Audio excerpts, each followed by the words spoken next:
Assalamualaikum warahmatullahi wabarakatuh. Kami dari Geofisika FMIPA ULM di sini akan menjelaskan tentang bentuk lahan proses solusional. Di sini saya Krisna Ditya akan ditemani oleh teman saya yaitu Nisrina Nabila. Adapun materi yang ingin kami sampaikan yaitu tentang bentuk lahan asal solusional. Adapun pengertiannya, Karst merupakan istilah dalam bahasa Jerman yang diturunkan dari bahasa Slovenia atau Kras, yang berarti lahan gersang berbatu. Istilah ini di negara asalnya sebenarnya tidak berkaitan dengan batu gamping dan proses pelarutan. Namun saat ini istilah Kras telah diadopsi untuk istilah bentuk lahan hasil proses pelarutan. Porden Williams tahun 1989 mendefinisikan karst sebagai medan dengan kondisi hidrologi yang khas sebagai akibat dari batuan yang mudah larut dan mempunyai porositas sekunder yang berkembang baik. Karst tidak hanya terjadi di daerah berbatuan karbonat, tetapi juga terjadi di batuan yang lainnya, yang mudah larut dan mempunyai porositas sekunder atau kekar dan sesar intensif, seperti batuan gypsum dan batuan garam. Adapun proses dan syarat terbentuknya lahan solusional, karstifikasi atau proses pembentukan bentuk lahan karst didominasi oleh proses pelarutan. Proses pelarutan batu gamping diawali oleh larutnya CO2 di dalam air membentuk H2CO3. Proses dan syarat terbentuknya lahan solusional terbagi menjadi dua, yaitu ada faktor pengontrol dan faktor pendorong. Pada faktor pengontrol, yang pertama adalah batuan mudah larut, kompak, tebal, dan mempunyai banyak rekahan, yaitu batuan yang mengandung CaCO3 atau kalsium karbonat merupakan contoh batuan yang mudah larut. Karena jika batuan yang mengandung CaCO3 bereaksi dengan air yang mengandung karbon dioksida, maka akan terjadi pelarutan batuan dengan mudah sehingga dapat mengembangkan bentuk lahan karst. Yang kedua, curah hujan yang cukup atau lebih besar dari 250 mm per tahun, yaitu curah hujan merupakan faktor yang penting dalam proses karstifikasi karena semakin besar curah hujan, semakin besar pula tingkat pelarutan yang terjadi pada batuan karbonat, sehingga semakin banyak pula bentuk-bentuk lahan karst terbentuk. Yang ketiga, batuan terekspos di ketinggian yang memungkinkan perkembangan sirkulasi air atau drains secara vertikal, yaitu ketinggian batu gamping di atas permukaan laut menentukan drains vertikal karena semakin tebal lapisan CaCO3 pada suatu daerah, semakin banyak pula terbentuk sirkulasi air vertikal sehingga dapat mempengaruhi tingkat karstifikasi. Adapun pada faktor pendorong, yang pertama ada temperatur. Temperatur atau suhu udara merupakan faktor yang mempengaruhi cepat lambatnya proses karstifikasi, karena temperatur mempengaruhi tingkat keidealan makhluk hidup untuk hidup pada suatu daerah tertentu. Sebab semakin hangat temperatur suatu daerah, semakin tinggi pula perkembangan makhluk hidup yang dapat menghasilkan CO2 atau karbon dioksida. Sehingga apabila CO2 dalam air bereaksi dengan kalsit CaCO3, maka akan terjadi karstifikasi. Yang kedua ada penutupan hutan. Penutupan hutan merupakan faktor yang mempengaruhi cepat lambatnya proses karstifikasi.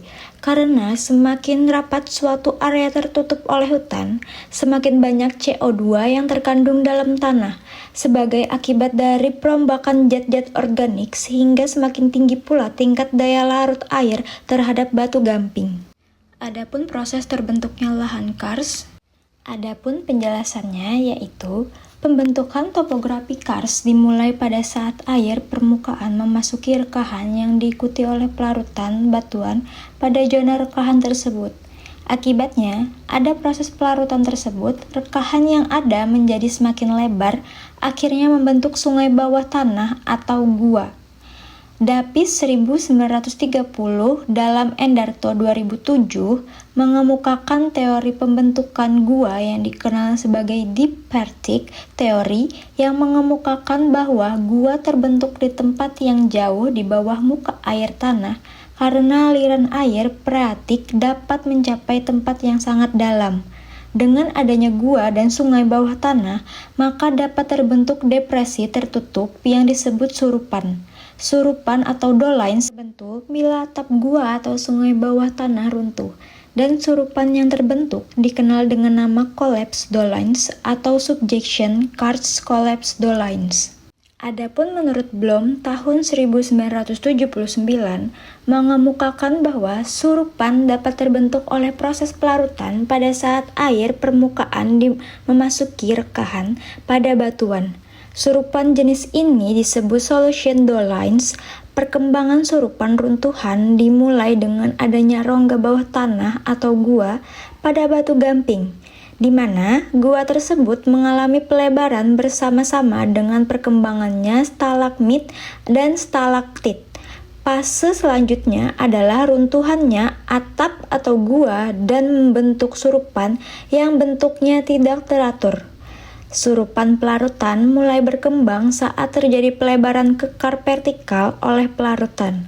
Kemudian terjadi pelebaran kekar tersebut sehingga membentuk celah yang lebih lebar.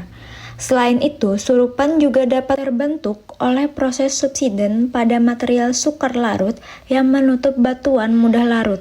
Surupan jenis ini disebut subsidence dolines. Apabila suatu surupan-surupan yang berdekatan berkembang sehingga saling berhubungan dan membentuk suatu depresi besar dengan lantai dasar yang bergelombang, maka depresi ini disebut upala. Upala tersusun oleh 14 buah doline dengan ukuran yang bervariasi dan beraneka ragam. Syarat terbentuknya lahan kars. Adapun penjelasannya, secara umum berdasarkan komposisinya, batu gamping dapat dikelompokkan menjadi beberapa kelompok. Tetapi sesuai dengan namanya, batu gamping sedikitnya mengandung 50% mineral karbonat yang umumnya berupa kalsit atau CaCO3. Dua jenis mineral karbonat yang umum ada pada batu gamping adalah kalsit dan dolomite. Bila batuannya mengandung mineral dolomite lebih dari 50%, maka batuannya disebut dengan dolomite, dan bila batuannya mengandung mineral kalsit lebih dari 50%, maka batuannya disebut batu gamping. Batu gamping inilah yang mempunyai kecenderungan untuk membentuk topografi kars. Pembentukan topografi kars diperlukan sedikitnya 60% kalsit dalam batuan. Untuk perkembangan topografi kars yang baik diperlukan kurang lebih 90% kalsit dalam bentuk tersebut. Tetapi bila kandungan mineral kalsit lebih dari 95% batu gamping murni, misal kalk, maka batuan tersebut tidak memiliki kekuatan yang cukup untuk pembentukan topografi kars. Topografi kars yang dapat terbentuk pada kalk hanya lembah kering, lubang pelarutan atau solution pits dari lubang-lubang yang dangkal atau swallow holes, atau bentuk minor yang terdapat di permukaan lainnya. Selanjutnya, dikemukakan pula bahwa dolomite mempunyai pelarutan dan kekuatan atau strength yang lebih kecil dibanding kalsit atau batu gamping, sehingga perkembangan topografi kars pada dolomite lebih jelek dibandingkan dengan perkembangan kars pada batu gamping. Topografi kars yang dapat berkembang pada dolomite adalah surupan kecil, depresi yang dangkal dan beberapa depresi dengan lantai dasar dan dinding yang terjal. Batuan yang mengandung CaCO3 tinggi akan mudah larut. Semakin tinggi kandungan CaCO3, semakin berkembang bentuk lahan kars. Kekompakan batuan menentukan kestabilan morfologi kars setelah mengalami pelarutan. Apabila batuan lunak, maka setiap kenampakan kars yang terbentuk seperti karen dan bukit akan cepat hilang karena proses pelarutan itu sendiri maupun proses erosi dan gerak massa batuan, sehingga kenampakan kars tidak dapat berkembang baik. Ketebalan menentukan terbentuknya sirkulasi air secara vertikal lebih tanpa adanya lapisan yang tebal. Sirkulasi air secara vertikal yang merupakan syarat kartifikasi dapat berlangsung. Tanpa adanya sirkulasi vertikal, proses yang terjadi adalah aliran lateral seperti pada sungai-sungai, permukaan, dan cekungan-cekungan tertutup tidak dapat terbentuk. Masih pada syarat terbentuknya lahan kars, curah hujan merupakan media pelarut utama dalam proses kartifikasi. Semakin besar curah hujan, semakin besar media pelarut, sehingga tingkat pelarutan yang terjadi di batuan karbonat juga semakin besar. Porositas dan permeabilitas berpengaruh terhadap sirkulasi air dalam batuan. Porositas primer ditentukan oleh tekstur batuan dan berkurang oleh proses sementasi, rekristalisasi, dan penggantian mineral atau misal dolomitisasi, sehingga porositas primer tidak begitu berpengaruh terhadap proses kartifikasi. Sebaliknya, dengan porositas sekunder yang biasanya terbentuk oleh adanya retakan atau pelarutan dalam batuan, porositas baik primer maupun sekunder biasanya mempengaruhi permeabilitas, yaitu kemampuan batuan-batuan untuk melakukan air. Di samping itu, permeabilitas juga dipengaruhi oleh adanya kekar yang saling berhubungan dalam batuan. Semakin besar permeabilitas suatu batuan, maka sirkulasi air akan berjalan semakin lancar, sehingga proses kartifikasi akan semakin intensif. Intensitas struktur terutama kekar sangat berpengaruh terhadap proses kartifikasi. Di samping kekar dapat mempertinggi permeabilitas batuan, zona kekar merupakan zona yang lemah yang mudah mengalami pelarutan dan erosi, sehingga dengan adanya kekar dalam batuan, proses pelarutan dan erosi berjalan intensif. Kekar biasanya terbentuk dengan pola tertentu dan berpasangan atau kekar gerus. Tiap pasangan membentuk sudut antara 70 derajat sampai 90 derajat, dan mereka saling berhubungan. Hal inilah yang menyebabkan kekar dapat mempertinggi porositas dan permeabilitas sekaligus sebagai zona lemah yang menyebabkan proses pelarutan dan erosi berjalan lebih intensif. Apabila intensitas pengkekaran sangat tinggi, maka batuan menjadi mudah hancur atau tidak memiliki kekuatan yang cukup.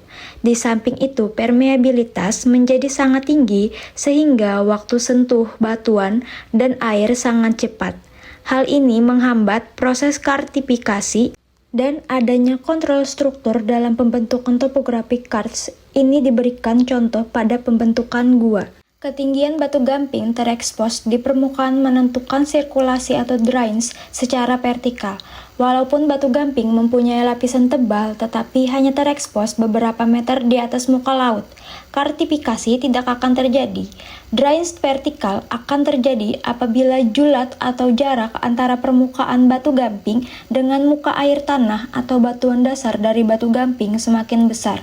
Semakin tinggi permukaan batu gamping terekspos, semakin besar julat antara permukaan batu gamping dengan muka air tanah dan semakin baik sirkulasi air secara vertikal, serta semakin intensif proses kartifikasi. Temperatur mendorong proses kartifikasi terutama dalam kaitannya dengan aktivitas organisme. Daerah dengan temperatur hangat seperti di daerah tropis merupakan tempat yang ideal bagi perkembangan organisme yang selanjutnya menghasilkan CO2 dalam tanah yang melimpah. Temperatur juga menentukan evaporasi. Semakin tinggi temperatur, semakin besar evaporasi, yang pada akhirnya akan menyebabkan rekristalisasi larutan karbonat di permukaan dan dekat dengan permukaan tanah. Adanya rekristalisasi ini akan membuat pengerasan permukaan sehingga bentuk lahan karst yang telah terbentuk dapat dipertahankan dari proses denudasi yang lain. Kecepatan reaksi sebenarnya lebih besar di daerah temperatur rendah karena konsentrasi CO2 lebih besar pada temperatur rendah. Namun demikian, tingkat pelarutan di daerah tropis lebih tinggi karena ketersediaan air hujan yang melimpah dan aktivitas organisme yang lebih besar. Adapun penutupan hutan yang lebat akan mempunyai kandungan CO2 dalam tanah yang melimpah akibat dari hasil perombakan sisa-sisa organik, dahan, ranting, daun, bangkai binatang oleh mikroorganisme. Semakin besar konsentrasi CO2 dalam air, maka semakin tinggi tingkat daya larut air terhadap batu gamping.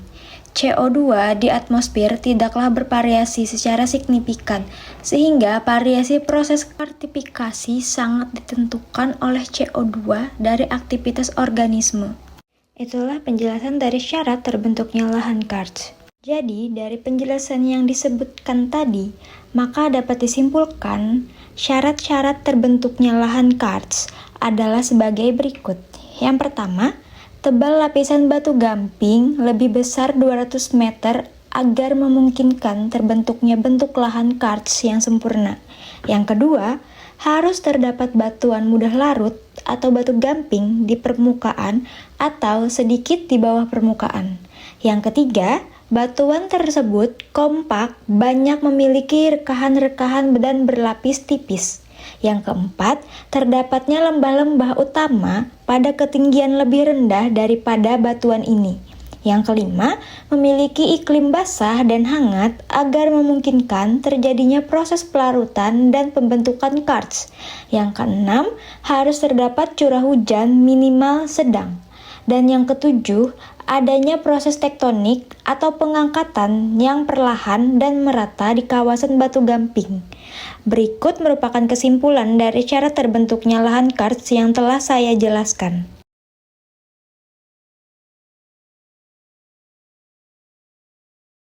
Untuk selanjutnya adalah dampak dan bentuk lahan proses solusional. Dampak dari adanya proses solusional, maka akan banyak ditemui patahan dan juga lipatan. Kawasan karst yang sudah dikenal di dunia adalah di sebelah timur Laut Adriatik. Itu berada di Eropa, dia di dekat negara Balkan. Di sini ada Slovenia, ada Bosnia, dan juga ini di dekat Italia. Di kawasan ini, batuan-batuannya mengalami patahan dan juga retakan yang hebat. Tahap pertama hanya terjadi batu kapur. Walaupun begitu, adanya aliran air di permukaan tanah adalah hal yang sudah biasa. Kadang juga ditemukan lekukan-lekukan yang mempunyai sisi yang curam dan berasal dari proses gerak bumi. Dan di tengah-tengahnya ada retakan yang biasanya disebut dengan polyes. Bentuk-bentuk ini adalah bentukan kawasan karst yang sudah biasa ditemui di kawasan karst yang sudah mengalami perubahan seperti yang ada di Kentucky di Amerika. Aliran air di kawasan ini diketahui mengikuti zona-zona patahan dan juga lipatan. Dampak dari adanya proses solusional atau daerah karst adalah munculnya bentuk lahan positif, bentuk lahan negatif, dan bentuk lahan deposisional yang akan saya jelaskan di slide selanjutnya. Baik, yang pertama ada bentuk lahan positif. Di sini ada Gilgal Karst, yaitu salah satu bentuk lahan karst tropik yang didirikan oleh sejumlah bukit berbentuk kerucut, yang kadang-kadang dipisahkan oleh kokpit. Kokpit initialing bersatu antara satu sama lain dan terjadi pada suatu garis yang mengikuti pola kekar. Untuk gambarnya bisa dilihat di sini. Kemudian ada Trump Karst. Trump Karst ini adalah istilah yang berpadanan dengan menara karst, Mogotewil, Pepino Hill, atau Pinnacle Karst. Trump Karst merupakan bentukan positif yang merupakan sisa proses solusional. Menara karst atau Trump Karst terdiri atas perbukitan belerang curam atau vertikal yang menjulang tersendiri di antara dataran aluvial. Oke, untuk selanjutnya adalah bentuk lahan negatif.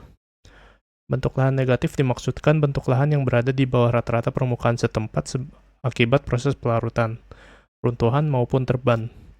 Bentuk lahan tersebut antara lain adalah dolin, uvala, polyek, kokpit, dan blind valley. Untuk yang pertama ada dolin. Dolin ini merupakan bentuk lahan yang paling banyak dijumpai di kawasan karst, bahkan di daerah beriklim sedang. Karstifikasinya selalu diawali dengan terbentuknya dolin tunggal akibat dari proses pelarutan yang terkonsentrasi. Tempat konsentrasi pelarutan merupakan tempat konsentrasi kekar, tempat konsentrasi mineral yang paling mudah larut, perpotongan kekar, dan bidang pelapisan batuan miring. Dolin-dolin tunggal akan berkembang lebih luas dan akhirnya dapat saling menyatu. Secara singkat dapat dikatakan bahwa karstifikasi, khususnya di daerah iklim sedang, itu merupakan proses pembentukan dolin dan gua-gua bawah tanah. Sedangkan bukit-bukit karst merupakan bentukan sisa dan perkembangan dolin. Dolin ini adalah suatu letupan atau lubang yang berbentuk corong pada batu gamping dengan diameter dari beberapa meter hingga 1 km dan kedalamannya dari beberapa meter hingga ratusan meter. Karena bentuknya cekung, dolin sering terisi oleh air hujan sehingga menjadi suatu genangan yang disebut danau dolin. Nah, ini danaunya bisa dilihat di gambar yang sebelah kiri. Selanjutnya ada uvala, yaitu cekungan tertutup yang luas yang terbentuk oleh gabungan beberapa dari danau dolin. Uvala memiliki dasar yang tak teratur dan mencerminkan ketinggian sebelumnya, dan karakteristik dari lereng dolin yang pernah mengalami degradasi serta lantai dasarnya tidak serata polye. Nah, polye sendiri adalah ledokan tertutup yang luas dan memanjang yang terbentuk akibat runtuhnya dari beberapa gua, dan biasanya dasarnya tertutup oleh aluvium. Kemudian ada blind valley, adalah salah satu lembah yang mendadak atau berakhir buntu, dan sungai yang terdapat pada lembah tersebut menjadi lenyap di bawah tanah. Oke, untuk selanjutnya adalah bentuk lahan deposisional. Bentuk lahan deposisional sendiri merupakan bentukan lahan dari hasil pengendapan material yang terlalu oleh air. Pengendapan ini juga bisa terjadi akibat pengkristalan material yang terlalu akibat pelarutan yang hilang. Yang pertama ada stalaktit, yaitu merupakan bentukan akibat proses solusional berupa batu kapur runcing yang menggantung pada langit-langit goa. Hal ini terjadi akibat pengkristalan yang terjadi sebelum air mengandung material batuan yang terlalu jatuh dari langit-langit goa menuju lantai goa. Kemudian ada stalagmit. Stalagmit ini merupakan bentukan akibat proses solusional berupa batu kapur runcing yang menghadap ke atas pada lantai goa. Hal ini bisa terjadi karena pengendapan terjadi setelah air itu turun ke lantai goa. Nah, jadi air yang tidak berhasil turun tadi, dia akan mengkristal di atas dan menjadi stalaktit ini, sedangkan air yang berhasil turun, dia akan membentuk stalagmit ini. Oke, selanjutnya adalah klasifikasi karst. Yang pertama ada dari fisik. Yang pertama ada holokarst. Holokarst merupakan karst dengan perkembangan yang sempurna, baik dari sudut pandang bentuk lahannya maupun hidrologi bawah permukaannya. Terjadi bila perkembangan karst secara horizontal dan vertikal tidak terbatas. Batuan karbonat masif dan murni dengan kekar vertikal yang menerus dari permukaan hingga batuan dasarnya, serta tidak terdapat batuan impermeable yang berarti. Di Indonesia, karst tipe ini itu jarang ditemukan karena besarnya curah hujan yang menyebabkan sebagian besar karst terkontrol oleh proses fluvial. Yang kedua ada melokarst. Melokarst sendiri merupakan karst dengan perkembangan yang tidak sempurna atau parsial, dengan hanya mempunyai sebagian ciri bentuk lahan karst. Melokarst berkembang di batu gamping yang relatif tipis dan juga tidak murni, serta khususnya nilai batu gamping diselingi oleh lapisan batuan napalan. Perkembangan secara vertikal tidak sedalam perkembangan holokarst dengan evolusi relief yang cepat. Erosi yang lebih dominan dibandingkan pelarutan dan sungai permukaan berkembang. Melokarst pada umumnya tertutup oleh tanah, tidak ditemukan dolin, goa, swallow hole, berkembang hanya setempat-setempat. Sistem hidrologi tidak kompleks, alur sungai permukaan dan bawah permukaan dapat dengan mudah diidentifikasi. Drainase bawah tanah terhambat oleh lapisan impermeable. Contoh tipe karst ini terdapat di Indonesia adalah karst yang ada di sekitar Rengel, yaitu di Kabupaten Tuban. Kemudian ada karst transisi. Ini berkembang di batuan karbonat relatif tebal yang memungkinkan perkembangan karst di bawah tanah. Akan tetapi batuan dasar yang impermeable tidak sedalam holokarst, sehingga evolusi karst lebih cepat. Lembah fluvial lebih hanya dijumpai dan polja hampir tidak ditemukan. Contoh karst transisi di Indonesia adalah karst Gunung Sewu, itu ada di Gunung Kidul, Wonogiri, dan juga di Pacitan. Kemudian juga ada karst Karangbolong, itu ada di Gembong, dan juga karst Malos yang ada di Sulawesi Selatan. Kemudian ada klasifikasi dari Vodecic dari tahun 1965. Yang pertama ada bare karst. Ini lebih kurang sama dengan karst dinarik atau holokarst. Kemudian ada covered karst. Ini merupakan karst yang terbentuk apabila batuan karbonat itu tertutup aluvium, material pluvioglasial, atau batuan lain seperti batu pasir. Yang ketiga ada sodic karst atau soil covered karst. Yang ketiga ada sodic karst atau soil covered karst, merupakan karst yang berkembang di batu gamping yang tertutup oleh tanah atau terra rosa yang berasal dari pelarutan batu gamping. Kemudian ada buried karst, yaitu merupakan karst yang telah tertutup oleh batuan lain, sehingga bukti karstnya hanya dapat dikenali melalui data bor. Kemudian ada tropical karst atau tropical karst of cone karst, yaitu adalah karst yang terbentuk di daerah tropis. Dan yang terakhir ada permafrost karst, yaitu karst yang terbentuk di daerah yang bersalju. Lanjut, ada klasifikasi sweeting. Yang pertama ada true karst, yang merupakan karst dengan perkembangan yang sempurna. Kars yang sebenarnya harus merupakan karstolin yang disebabkan oleh pelarutan kars secara vertikal. Semua kars yang bukan tipe karstolin dikatakan sebagai devian. Salah satunya adalah contohnya yaitu kars dinarik. Yang kedua ada pluviokars, yaitu merupakan dibentuk oleh kombinasi proses pluvial dan proses pelarutan. Pluviokars ini pada umumnya terjadi pada daerah batu gamping yang dilalui oleh sungai alogenik atau sungai yang berhilir di daerah non-kars. Sebaran batu gamping baik secara vertikal maupun lateral jauh lebih kecil daripada true kars. Permukaan batu gamping pada umumnya tertutup oleh tanah yang terbentuk oleh proses erosi dan sedimentasi proses pluvial. Singkapan batu gamping ditemukan bila telah terjadi erosi yang terjadi karena penggunaan hutan. Lembah sungai permukaan dan ngarai banyak ditemukan. Bentukan hasil dari proses masuknya sungai ke permukaan bawah tanah dan keluarnya kembali ke sungai bawah ke permukaan merupakan fenomena yang banyak dijumpai, atau lembah buta dan juga lembah saku.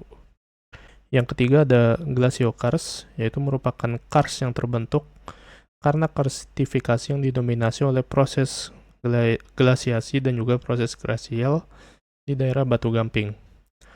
Terdapat di daerah berbatu gamping yang pernah mengalami proses glasiasi, dicirikan oleh kenampakan hasil penggogosan, erosi, dan sedimentasi glasier. Hasil erosi glasier pada umumnya membentuk limestone pavement. Erosi lebih intensif terjadi di sekitar kekar yang menghasilkan cekungan dengan lereng terjal, memisahkan pavement satu dengan yang lainnya. Dulin terbentuk terutama pada hujan salju, contohnya kars di lereng atas pegunungan Alpen. Kemudian yang keempat ada nivalkars, yaitu merupakan kars yang terbentuk karena karstifikasi oleh hujan salju pada lingkungan glasial dan juga periglasial. Kelima ada tropical kars, yaitu kars yang terbentuk pada daerah tropis. Tropical kars secara umum dibedakan menjadi kagel kars dan juga trum kars. Kagel kars itu dicirikan oleh kumpulan bukit-bukit yang terbentuk kerucut yang sambung menyambung. Selah antar bukit kerucut membentuk cekungan dengan bentuk seperti bintang yang dikenal dengan kokpit. Kokpit ini sering membentuk pola kelurusan sebagai akibat kontrol kekar atau sesar. Contoh di Indonesianya itu ada kars Gunung Sewu dan juga kars Karanak Bolong. Dan yang keenam ada Trumkas. Trumkas ini dicirikan dengan bukit-bukit dengan lereng terjal. Biasanya ditemukan dalam kelompok yang dipisahkan satu sama lain dengan sungai atau dataran aluvial. Beberapa ahli beranggapan bahwa Trumkas merupakan salah satu bentukan lebih lanjut dari kagel kars karena kondisi hidrologi tertentu. Distribusi sebaran bukit dan menara pada umumnya dikontrol oleh kekar atau sesar dengan ukuran yang bervariasi. Kontak dari menara dengan dataran aluvium merupakan tempat pemunculan mata air dan juga perkembangan gua. Kemudian ada kars lainnya. Yang pertama adalah labirin kars, atau kars yang dicirikan oleh koridor-koridor memanjang yang terkontrol oleh adanya kekar atau sesar. Morfologi kars tersusun oleh blok-blok batu gamping yang dipisahkan satu sama lain oleh koridor kars. Terbentuk karena pelarutan yang jauh lebih intensif di jalur sesar dan juga patahan.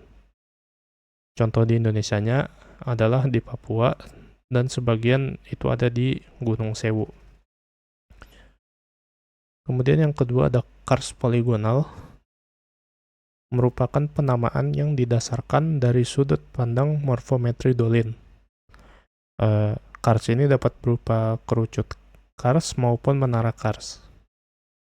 Kars dikatakan poligonal apabila semua batuan karbonat yang telah berubah itu menjadi kumpulan dolin-dolin dan dolin telah bersambung dengan yang lainnya. Kemudian yang tiga ada kars fosil. Kars fosil ini merupakan kars yang terbentuk pada masa geologi lampau dan saat ini proses karstifikasinya sudah berhenti. Tipe ini dapat dibedakan menjadi dua. Yang pertama, bentuk lahan tinggalan atau relic landform, yaitu karst yang dibentuk pada waktu geologi sebelumnya dan tidak tertutupi batuan lainnya. Dan kedua, yaitu bentuk lahan tergali atau exhumed landform, yaitu karst yang dibentuk pada waktu geologi sebelumnya dan tidak tertutupi oleh batuan non-karbonat yang selanjutnya muncul ke permukaan karena batuan atomnya telah tersingkap oleh proses denudasi. Mungkin itu yang dapat kami sampaikan. Salah hilafnya mohon dimaafkan. Jangan lupa untuk like dan komen di video ini jika masih kurang paham. Terima kasih semuanya. Assalamualaikum warahmatullahi wabarakatuh.